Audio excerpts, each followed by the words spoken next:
السلام عليكم ورحمة الله وبركاته. اللهم صل وسلم وبارك على سيدنا محمد وعلى آله وصحبه أجمعين. ازيكم حبايب قلبي، عاملين ايه؟ وحشتوني جدا. ان شاء الله بإذن الله هقدم لحضراتكم النهاردة كيك الفانيليا بطريقة حلوة جدا وسهلة خالص.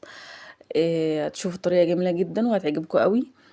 وأتمنى تجربوها ان شاء الله بإذن الله. شايفين بسم الله ما شاء الله طالعة بارتفاع أكتر من 10 سنتي، ما شاء الله جميلة جدا جدا وهشة جدا من جوه، خفيفة خالص خالص. معايا 4 بيضات، 3 أكياس فانيليا، كوباية إلا ربع سكر خشن عادي. بنضرب السكر مع البيض مع بعض مع الفانيليا لغاية ما يدينا قوام الكريمي زي ما حضراتكم شايفين كده.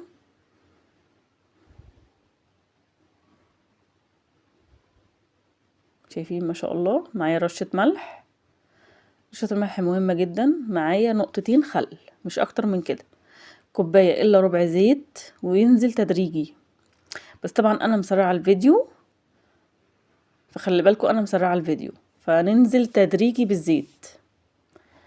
معايا نص كوباية لبن، تقدري تستبدلي اللبن بالزبادي. ما عندكيش لا لبن ولا زبادي تقدري تستبدليه بنص كوباية مية او ربع كوباية مية، تطلع هشة جدا برضو معاكي زي ما حضراتكم شايفين كده. انا بنضف بقى ورا مني على طول. معايا حبايب قلبي كوباية دقيق، دي اول كوباية. بنخلها طبعا مع بعض، يعني بنخلها مع حضراتكم. تاني كوباية دقيق، يبقى انا كده حطيت كوبايتين دقيق بالظبط. معايا كيس كيك شيف 16 جرام. بصراحة كيك الشيف فيه محسن، فبيطلع الكيك ما شاء الله ارتفاعه حلو جدا ويطلع هش من جوه زي ما حضراتكم شايفين كده. انا بضرب بس ضربتين بس، مجرد ان الدقيق يختفي وقفي المضرب.